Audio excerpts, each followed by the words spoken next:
తిరుమల శ్రీవారి విశ్వరూప దర్శనం. శ్రీవారి పాదాలపై బంగారు తొడుగులు, తులసి, పుష్పాల వంటివి లేకుండా స్వామివారి దివ్యమంగళ రూపం ఆపాద మస్తకం కనిపించే ఈ దర్శనాన్ని విశ్వరూప దర్శనమంటారు. ఇలా ఎందుకంటారంటే, రాత్రి ఏకాంత సేవకు ముందు చిన్న గంధం ముద్ద భోగ శ్రీనివాసుని వక్షస్థలంలోనూ, మరో కొంచెం గంధం మూలమూర్తిపైనున్న అమ్మవారి వద్ద ఉంచుతారు. ఇతర పూజా ద్రవ్యాలు వేరొక పళ్ళెంలోనూ, 5 బంగారు పాత్రలలో శుద్ధమైన నీరు కూడా ఉంచుతారు.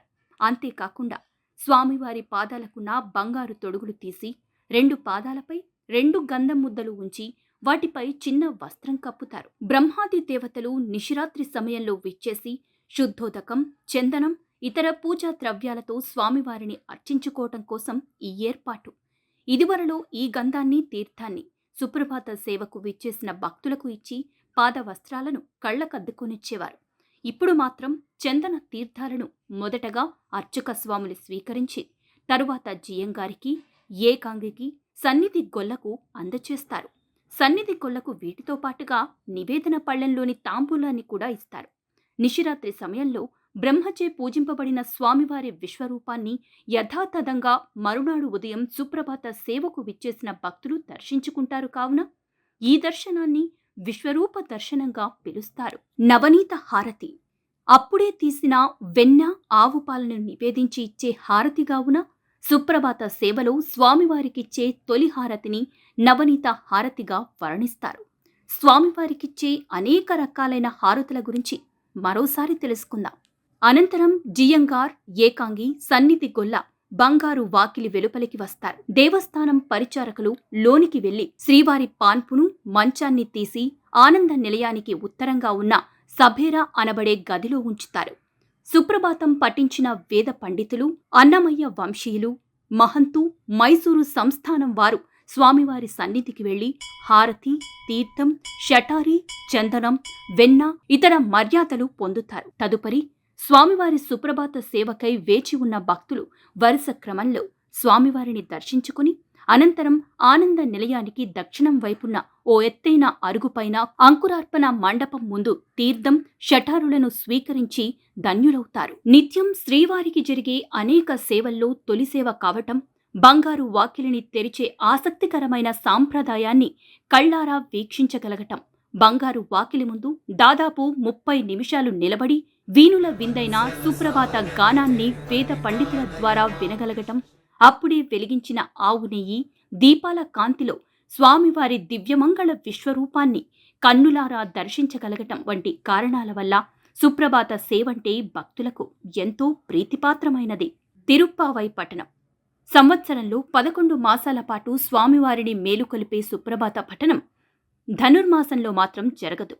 ఆ మాసంలో సుప్రభాతానికి బదులుగా తిరుప్పావై పఠిస్తారు. 12 ఆళ్వార్లు రచించిన దివ్య ప్రబంధంలోని 30 పాశురాల మాలికను తిరుప్పావైగా పిలుస్తారు. ఆండాళ్ అమ్మవారిగా కొలవబడే గోదాదేవి శ్రీరంగనాథుణ్ణి భర్తగా పొందటం కోసం చెరులతో కలిసి 30 రోజుల పాటు కఠిన వ్రతమాచరిస్తూ తిరుప్పావై గానం చేసినట్లు ప్రతీతి. 3 వైష్ణవ దివ్య క్షేత్రాలలో ఒకటైన తిరుమల పుష్పమండపంగా పేర్కాంచింది. పుష్పప్రియులైన స్వామివారి నిత్య కైంకర్యాలలో, ఉత్సవాలలో, అలంకరణలో పుష్పాల్ని విరివిగా వినియోగిస్తారు. సుప్రభాత సేవ అనంతరం పుష్పాలే ప్రధానంగా శ్రీవారికి నిత్యం జరిగే తోమాల సేవను మంగళ, బుధ, గురువారాల్లో మాత్రమే భక్తులు దర్శించుకోగలరు. ఆ 3 రోజులు ఇది అర్జిత సేవగా పరిగణించబడుతుంది. మిగిలిన 4 రోజులు ఈ సేవ ఏకాంతంగా జరుగుతుంది. అయితే శుక్రవారం మాత్రం సుప్రభాత సేవ అనంతరం అభిషేకం, తదనంతరం తోమాల సేవ జరుగుతాయి.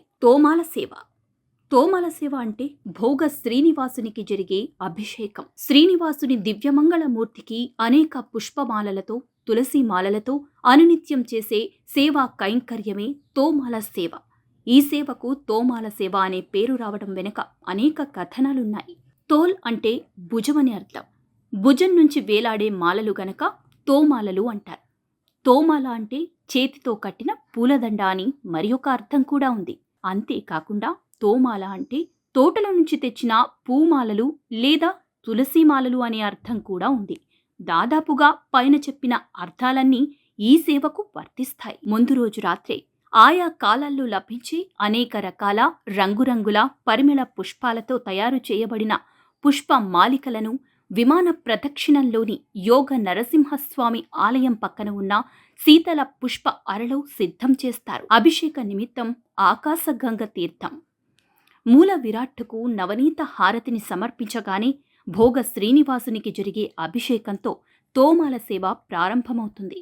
ఈ అభిషేకానికి పూర్వం శ్రీవారి నిత్యాభిషేక కైంకర్యాలలో తరించిన మహాభక్తుడు తిరుమల నంభి వంశీయులు దేవాలయానికి దాదాపు మైలున్నర దూరాన ఉన్న ఆకాశగంగ తీర్థాన్ని వెండి బిందెలతో ఛత్రచామర మంగళవాద్య మర్యాదలతో తెల్లవారకముందే తీసుకొని వచ్చేవారు. నడిరేయి చిమ్మ చీకట్లో రక్షక భటులు వెంటరాగా అరణ్య మార్గంలో కాలినడకన తరతరాలుగా ఈ అభిషేక జలాన్ని భుజాలపై మోసుకుంటూ తెస్తున్న తిరుమల నంభి వంశీయులు ధన్యజీవులు. అయితే ఈ మధ్యకాలంలో ఆకాశగంగ నుండి అభిషేక జలాన్ని తెచ్చే లాంఛనం కేవలం శుక్రవారం నాడు మూలమూర్తికి జరిపించే శుక్రవార అభిషేకానికి మాత్రమే పరిమితం చేశారు. ఈ తీర్థాన్ని తెచ్చి ఆలయానికి ప్రదక్షిణ చేసి ఆ బిందెలను సన్నిధిలో ఉంచేవారు.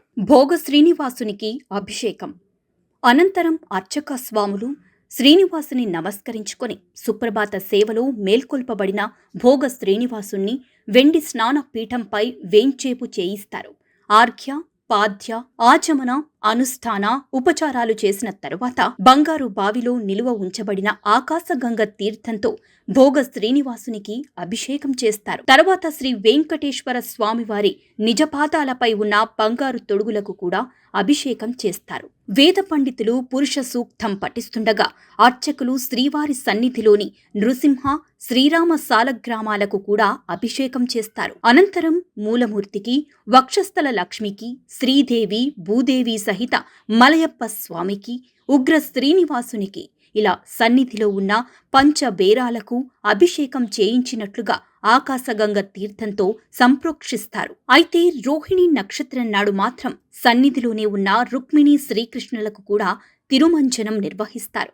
అలాగే పునర్వసు నక్షత్రం నాడు సీతారామ లక్ష్మణులకు, శ్రీవారి జన్మ నక్షత్రమైన శ్రావణ నక్షత్రం నాడు శ్రీదేవి భూదేవి సహిత మలయప్ప స్వామివారికి కూడా అభిషేకం జరుగుతుంది. అభిషేక అనంతరం భోగ శ్రీనివాసునికి వస్త్రాలంకరణ, తిలకధారణ చేసి మిగిలిన ఉత్సవమూర్తులకు షోడశోపచారాలు సమర్పిస్తుండగా జియ్యంగార్లు, వైష్ణవ స్వాములు దివ్య ప్రబంధంలోని ఆళ్వార్లు గానం చేసిన తిరుప్పాళ్ళి ఎరుచ్చి అనే 60 పాశురాలను పారాయణం చేస్తారు. శ్రీనివాసునికి పుష్పాలంకరణ.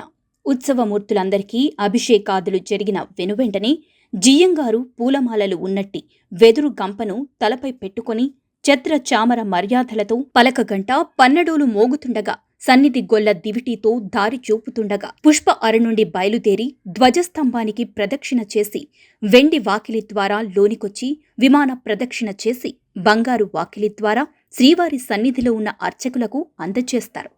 అర్చక స్వాములు ఈ మాలలను స్వీకరించి నీళ్లతో శుద్ధిపరుస్తారు.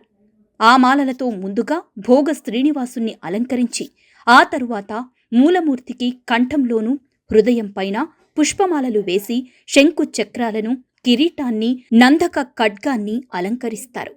ఆ తరువాత భుజాల మీదుగా నాభి వరకు, నడుము వరకు, ఉరువుల వరకు, మోకాళ్ల వరకు, పాదాల వరకు వేలాడుతున్నట్లుగా పొడవైన పూలదండలను అలంకరిస్తారు. ఈ పుష్పాలంకరణ శ్రీవారి పాదాలతో మొదలవుతుంది. అమలులో ఉన్న ఆచారం ప్రకారం శ్రీవారికి శిఖామణిని అలంకరించేటప్పుడు తెరవేసి మరలా తీస్తారు.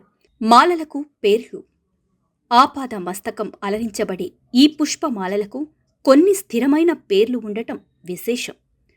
శ్రీవారి పాదాలపై అలంకరించే ఒక్కొక్క మూరగల 2 పుష్పమాలలను తిరువడి దండలు అంటారు. శ్రీవారి కిరీటం మీదుగా 2 భుజాల వరకు అలంకరించబడే 8 మూరల పుష్పమాలను శిఖామణి అంటారు. శ్రీవారి భుజాల నుండి ఇరువైపులా పాదాల వరకు వేలాడుతున్నట్లుగా అలంకరించే పొడవాటి మాలను సాలగ్రామ మాల అంటారు. శ్రీవారి మెడలో 2 వరుసలుగా భుజాల మీదికి అలంకరించబడి 3.5 మూరల పుష్పహారాన్ని కంఠసరి అంటారు. శ్రీవారి వక్షస్థలంలో ఉన్న శ్రీదేవి భూదేవిలకు 1.5 మూరల పొడవుండే 2 పుష్పమాలికలను వక్షస్థల మాలలు లేదా వక్షస్థల తాయార్ల సరాలు అంటారు. ఒక్కొక్కటి ఒక్కొక్క మూర ఉన్న 2 దండలను శంకు చక్రాలకు అలంకరిస్తారు. వీటిని శంఖుమాల, చక్రమాల అంటారు. శ్రీవారి నందక ఖడ్గానికి అలంకరించి 2 మూరల పుష్పమాలికను కఠారి సరి అంటారు. 2 మోచేతుల కింద నుండి పాదాల వరకు వేలాడదీసే 2 పుష్పమాలలను తావళములు అంటారు. వీటిలో ఒకటి 40 అంగుళాలు, మరి ఒకటి 50 అంగుళాల పొడవు ఉంటాయి.